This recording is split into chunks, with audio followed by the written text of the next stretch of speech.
हिंदू राष्ट्र की मांग उठाकर चर्चा में आए बागेश्वर धाम के प्रमुख धीरेन्द्र शास्त्री इन दिनों ठाणे जिले के अंबरनाथ में पहुंचे हुए हैं। धीरेन्द्र शास्त्री वैसे तो यहां हनुमान कथा करने के लिए पहुंचे हुए थे, लेकिन बीते दिनों उन्होंने एक प्रेस कॉन्फ्रेंस की जिसमें उन्होंने फिल्म केरला स्टोरी, बजरंग दल पर बैन और हिंदू राष्ट्र के मुद्दे पर अपनी प्रतिक्रिया दी। धीरेन्द्र शास्त्री ने दावा किया कि वह दिन दूर नहीं है जब भारत हिंदू राष्ट्र घोषित हो जाएगा। इसके अलावा उन्होंने कांग्रेस के बजरंग दल वाले बयान पर भी अपनी बात रखी। उन्होंने कहा कि भारत में किसी भी धर्म, जाति, पंथ और संस्था को प्रतिबंधित करने का किसी को कोई अधिकार नहीं है। साथ ही उन्होंने यह कहा कि यह बेहद दुर्भाग्यपूर्ण बात है कि हमारे देश में हनुमान जी का विरोध हो रहा है और उन पर आस्था रखने वाले लोगों को प्रतिबंध करने की बात कही जा रही है। इसके अलावा उन्होंने फिल्म केरल स्टोरी को लेकर भी अपनी प्रतिक्रिया दी है। उन्होंने कहा कि लव जिहाद और बच्चों के गायब होने की सच्चाई इस फिल्म के जरिए बाहर आ रही है। देश में इस तरह की फिल्में बननी चाहिए ताकि लोगों को सच पता चल सके।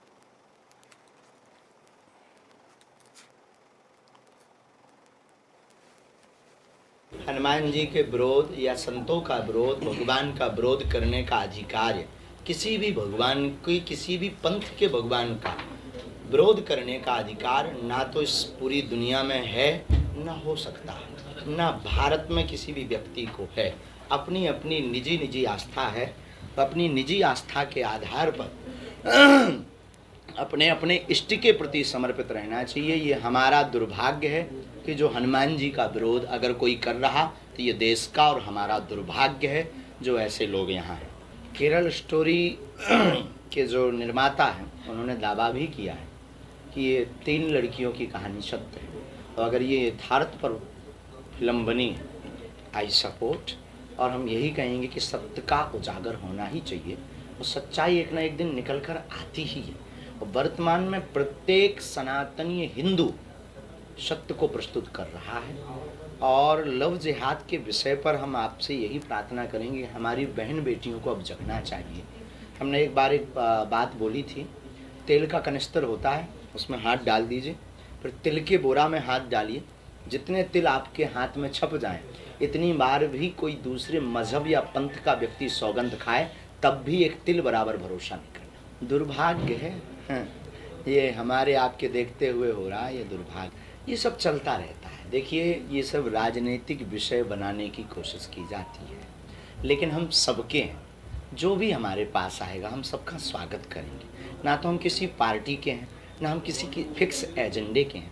हमारे लिए सभी सम्मानीय हैं और ना हम कोई धांधली फैलाते हैं और ना हम कोई बेमनस्ता फैलाते हैं। हम केवल अपने पंथ, अपने धर्म, सनातनी हिंदुओं की एकता की बात करते हैं। और अपनी एकता की बात करना हमें लगता कि गुनाह नहीं है, और अपने इष्ट का प्रचार करना संविधान में भी है। अगर कोई विरोध कर रहा है तो हम भगवान से प्रार्थना करेंगे, भगवान सब पर कृपा करें।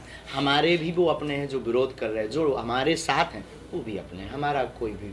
देखिए भगवान, ऐसे लोगों को इसलिए आपत्ति हो सकती है कि शायद वो किसी अन्य मिशन में लगे। विरोधाभासिक मिशन जब होता है और व्यक्ति का पूर्ण होता दिखाई नहीं देता है तो प्रायः तो वो इस प्रकार की गतिविधियां करता है। पहले के ज़माने में व्यक्ति माध्यम होता था, ईश्वर का प्रचार होता था।